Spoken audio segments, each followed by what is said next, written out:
Bonjour et bienvenue à Juste un moment. Même s'il fait encore très beau et chaud, voire trop chaud pour la saison, en tout cas en Suisse, il faut se rendre à l'évidence.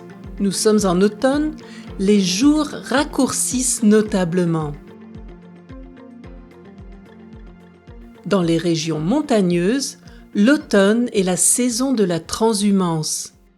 Les troupeaux quittent alors les estives, les pâturages d'été, pour descendre dans la vallée. En France, dans les monts du Cantal, un peu au sud de Clermont-Ferrand, le jour de la Saint-Géraud, c'est-à-dire le 13 octobre, était traditionnellement la date de la transhumance. Les troupeaux de vaches et de moutons prennent leur quartier d'hiver après avoir passé plusieurs mois dans la montagne à brouter les herbes aromatiques. Les monts du Cantal se trouvent au cœur du Massif central. Je vous ai déjà parlé de la présence de volcans éteints dans ce massif. Les monts du Cantal sont en fait les restes d'un seul volcan, dont la dernière éruption date d'il y a environ 2 millions d'années. Il s'agissait d'un des plus grands volcans de type stratovolcan d'Europe, avec un diamètre d'environ 70 km. Si vous recherchez ce massif montagneux sur une carte, vous pouvez d'ailleurs voir qu'il forme un cercle presque parfait. L'érosion due à d'anciens glaciers a ensuite formé des vallées verdoyantes et des plateaux qui servent aujourd'hui de pâturage aux vaches, moutons et chèvres.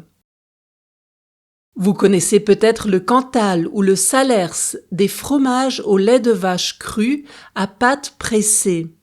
Le Cantal serait un des plus vieux fromages de France. Et puis, il y a plusieurs sommets qui culminent à plus de 1700 mètres. En hiver, on peut donc y faire du ski ou d'autres sports d'hiver. Mais nous ne sommes pas encore en hiver.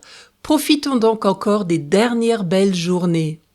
D'ailleurs, selon un dicton, l'été de la Saint-Géraud ne dure que 3 jours. On verra bien.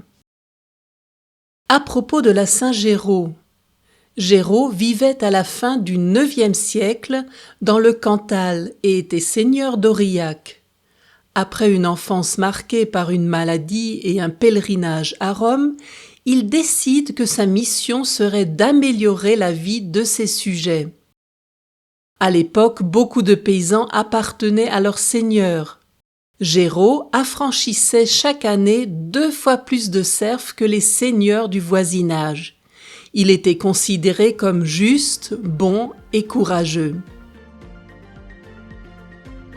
Et c'est déjà terminé pour aujourd'hui. Je vous donne rendez-vous le 27 octobre pour un nouvel épisode. D'ici là, n'oubliez pas de me suivre sur Instagram et Facebook pour ne rater aucune nouvelle. Je vous dis à bientôt pour un autre moment ensemble.